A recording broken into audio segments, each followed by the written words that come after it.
সূরা হামিম সাজদার এই আয়াতের ভিতরে আল্লাহ রাব্বুল আলামিন বলছেন, ওয়ামান আহসানু কাওলাম মিম্মান দাআ ইলাল্লাহ, ওই ব্যক্তির চেয়ে উত্তম কে হতে পারে যে সদাচরণ দেখায় এবং অন্যের কাছে আল্লাহর ওহীকৃত বিধানকে পৌঁছে দেয়। মান দাআ ইলাল্লাহ, আল্লাহর বিধান অন্যের সামনে দাওয়াত পেশ করে। তার চেয়ে আহসান উত্তম চরিত্রের আর কি হতে পারে?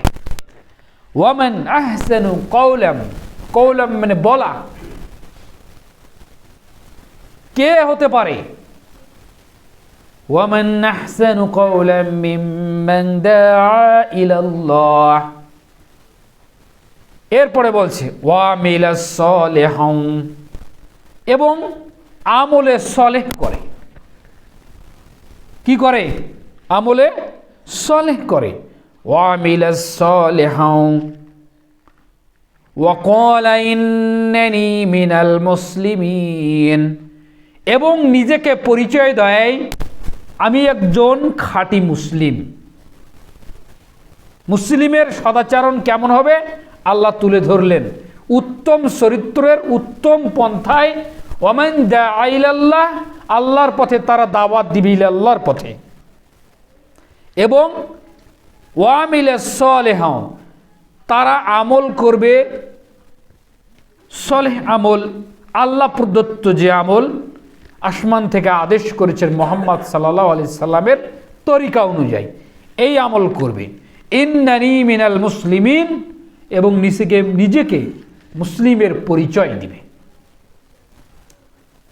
যেমন আল্লাহ সুবহানাহু ওয়া তাআলা অন্যত্র বলছেন, ইন্নাল্লাযীনা আমানু ওয়া আমিলুস সালিহাত, নিশ্চয়ই যারা ঈমান আনে এবং আমলে সলেহ করে, ফাউলাইকা হুমুল খায়রুল বারিয়াহ, এরাই হচ্ছে সফলকাম ব্যক্তি দুনিয়ার মধ্যে, এরাই হচ্ছে খয়র, শ্রেষ্ঠ মানব জাতি।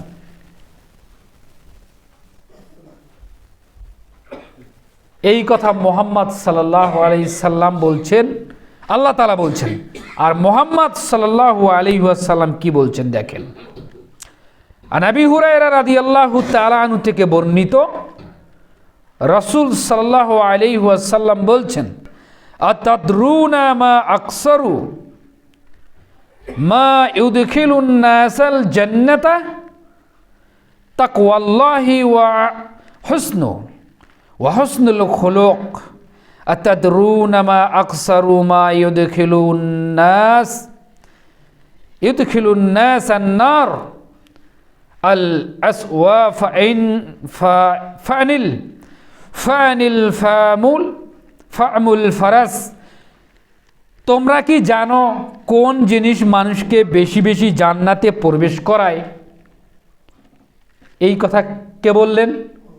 মুহাম্মদ সাল্লাল্লাহু আলাইহি ওয়াসাল্লাম বললেন। তোমরা কি জানো যে কোন জিনিস মানুষকে বেশি বেশি জান্নাতে প্রবেশ করায়? জানে না মানুষ, আল্লাহ এবং তার রাসূল ভালো জানে। আমাকে, আপনাকে, আমাদের মতো এই 3 নম্বর শ্রেণীর মানুষদেরকে যদি কোনো ব্যক্তি জিজ্ঞাসা করে কোনো প্রশ্ন, আমরা পট করে আমরা উত্তর দেওয়ার চেষ্টা করি।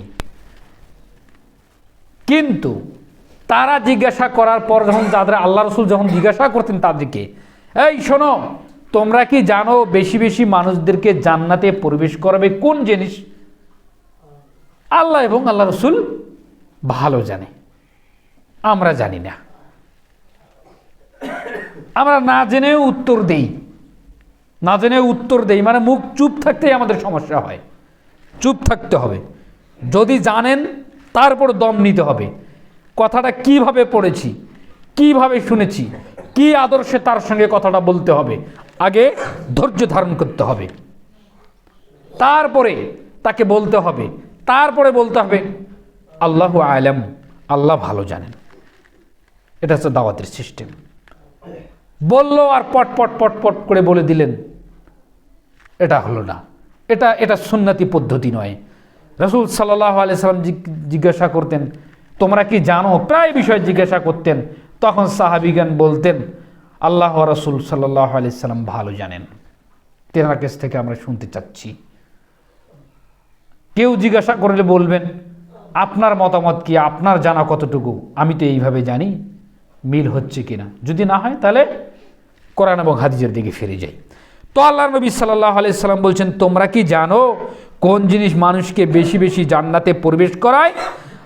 তা হচ্ছে তাকওয়াল্লাহ, আল্লাহর ভয়, তাকওয়া অর্জন, এবং হাসানুল খুলুক, উত্তম চরিত্র।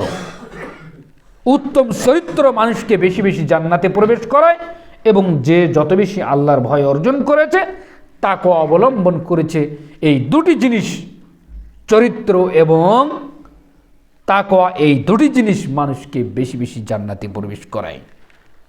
এই কথা আল্লাহর নবী সাল্লাল্লাহু আলাইহি ওয়াসাল্লাম বললেন। আরে তোমরা কি আরো জানো বেশি বেশি জাহান্নামে প্রবেশ মানুষ কেন করবে?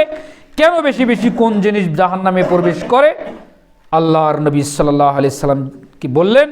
তা হলো দুটি ছিদ্র, দুটি ফুটো। এই কথা আল্লাহর নবী বললেন, দুটি জায়গা, দুটি স্থান মানুষকে বেশি বেশি জাহান্নামে প্রবেশ করায়। এই কথা আল্লাহ রাসূল সাল্লাল্লাহু আলাইহি সাল্লাম বলছেন। একটি হচ্ছে মুখ, মুখ দিয়ে মানুষ ফাহেসা কথা কয়, মুখ দিয়ে চরিত্র খারাপ করে, আর মুখ দিয়েই মানুষ আচরণ খারাপ দেখায়, মুখ দিয়েই অশ্লীল বাক্য প্রকাশ করে, মুখ দিয়েই আপনার নোংরা কথাবার্তা বলে, মুখের চরিত্রই ভালো নয়। এই একটা ফুটো। আর একটা কি আল্লাহর নবী সাল্লাল্লাহু আলাইহি ওয়াসাল্লাম, অপরটি হচ্ছে লজ্জাস্থান। লজ্জাস্থান মানুষকে বেশি বেশি জাহান্নামে নিয়ে যাবে। কটি হলো? দুইটি, একটি মুখ, একটি লজ্জাস্থান, নারী হোক আর পুরুষ হোক। এই কথা মুহাম্মদ সাল্লাল্লাহু আলাইহি সাল্লাম বলছেন। হাদিস তো তিরমিজিতে স্পষ্ট, হাদিস তো মিশকাতে স্পষ্ট, 4621 নম্বর হাদিস। মুখ, লজ্জাস্থান কন্ট্রোল করতে হবে। এই কথা আল্লাহর নবী সাল্লাল্লাহু আলাইহি সাল্লাম বলছেন। মানুষ জেনে বুঝে অজান্তে এমন কথা বলে যা তার ধ্বংসের কারণ হয়ে যায়। এই কারণে মুহাম্মদ সাল্লাল্লাহু আলাইহি ওয়াসাল্লাম বলছেন যে মুখ বন্ধ রাখো, মুখ দিয়ে কথা বেশি বলো না।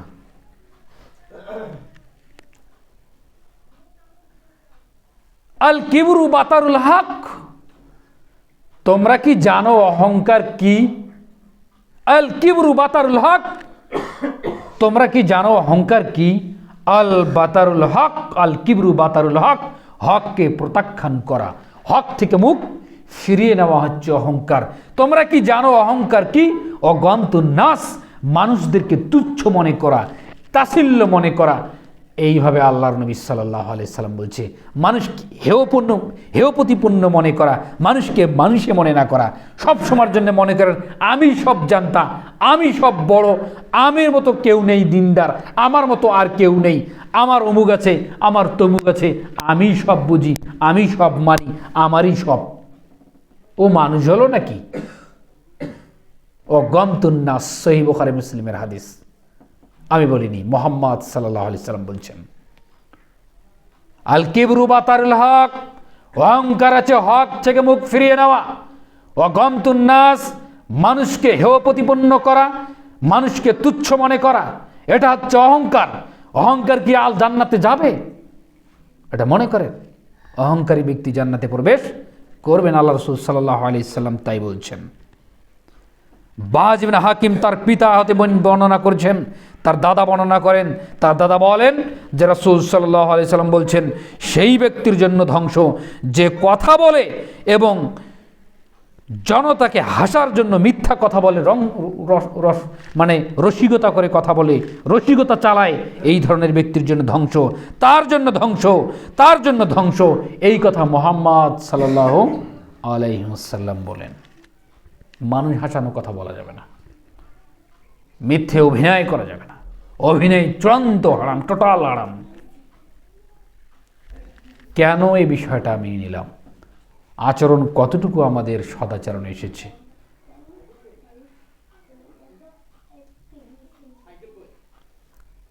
একটা বিষয় গত জুমায় আমি এখান থেকে নামাজ পড়ে বেরিয়ে গেলাম।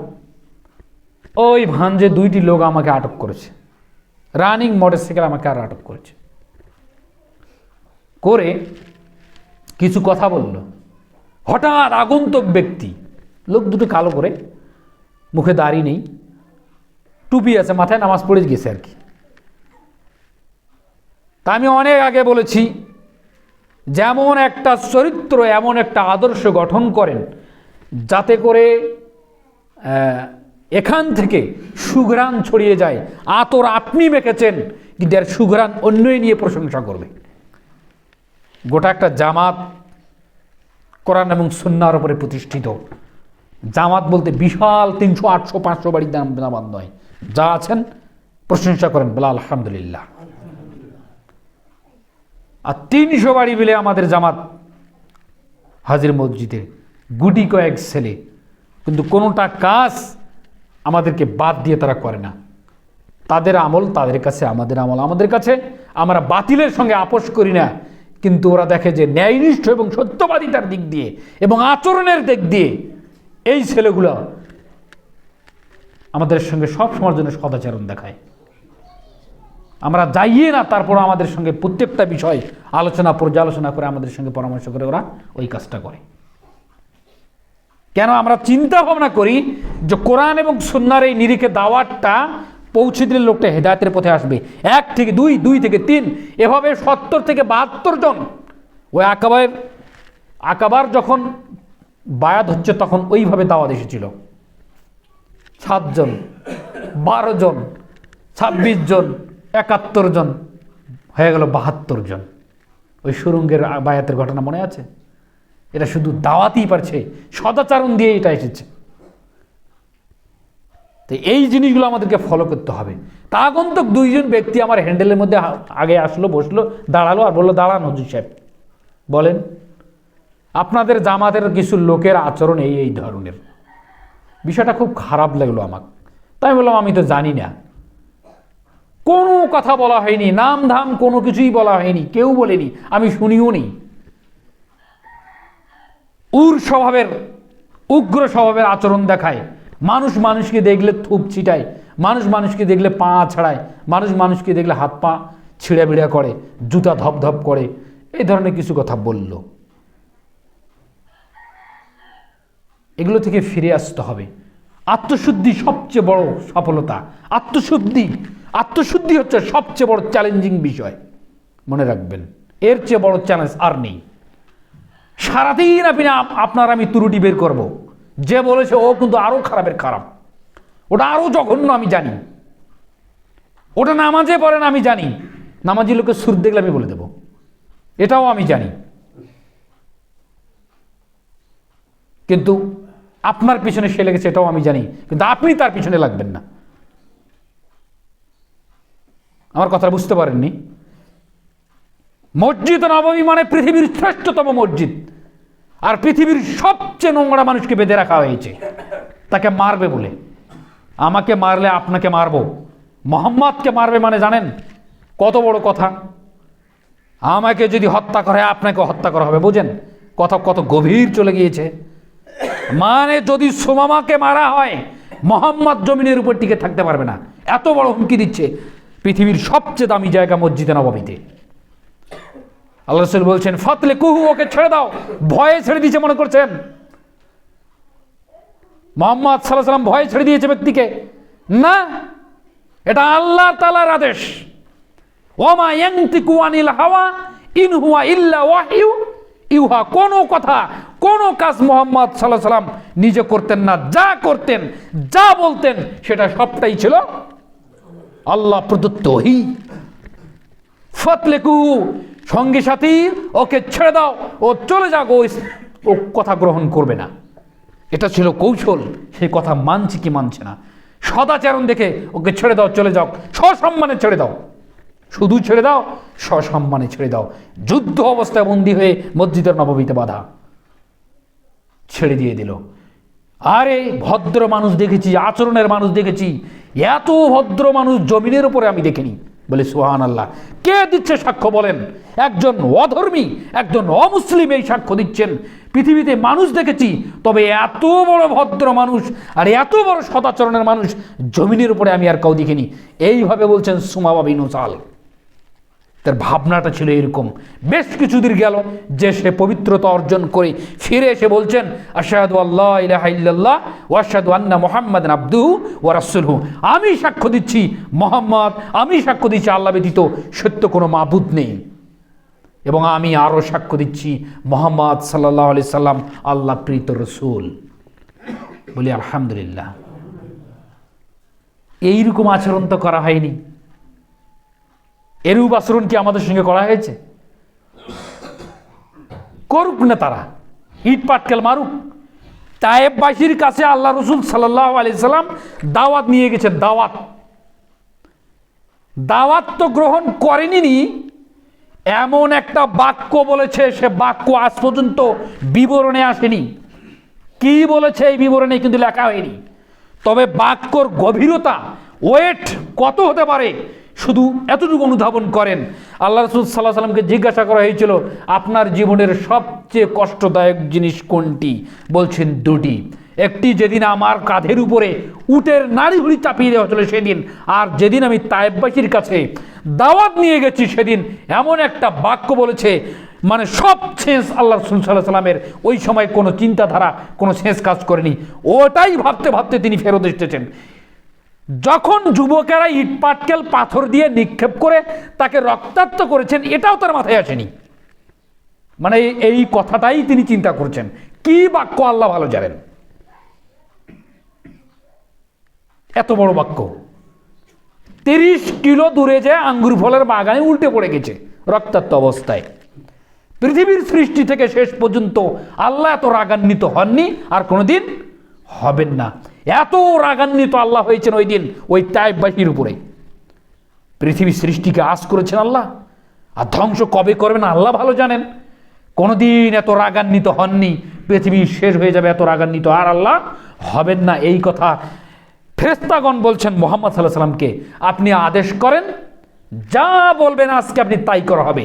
যদি আপনি বলেন হে মুহাম্মদ যে তায়েববাসীকে 2 পাহাড় একত্রিত করে পিষে আটা বানিয়ে দেওয়া হোক, তাহলে আমরা আটা বানিয়ে দেব, ধুলো বানিয়ে ছাড়িয়ে দেব। আপনি বলেন।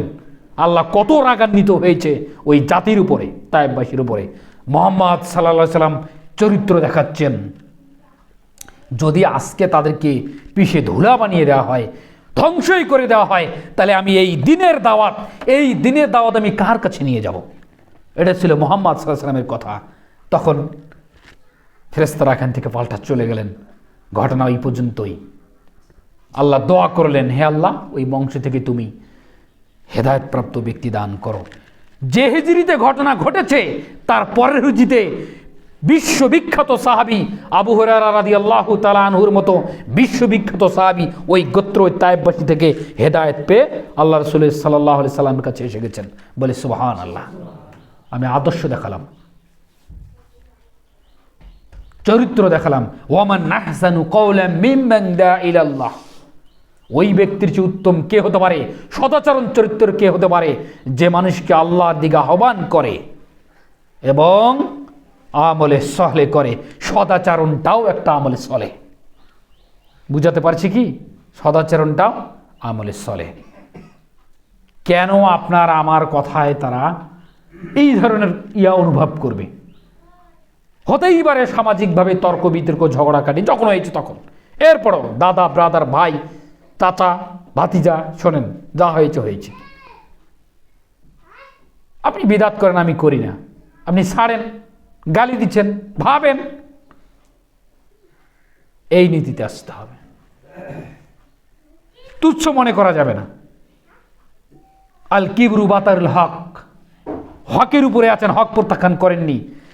এই দিকে ঠিক আছেন, হাদিসের এক পাঠ, হক স্বীকার করে নিয়েছেন, হক মানতেছেন, প্রত্যাখ্যান করেননি। কিন্তু অগমতুন নাস, মানুষকে তুচ্ছ করাকে ছেড়ে দিয়েছেন, এটা করা যাবে না।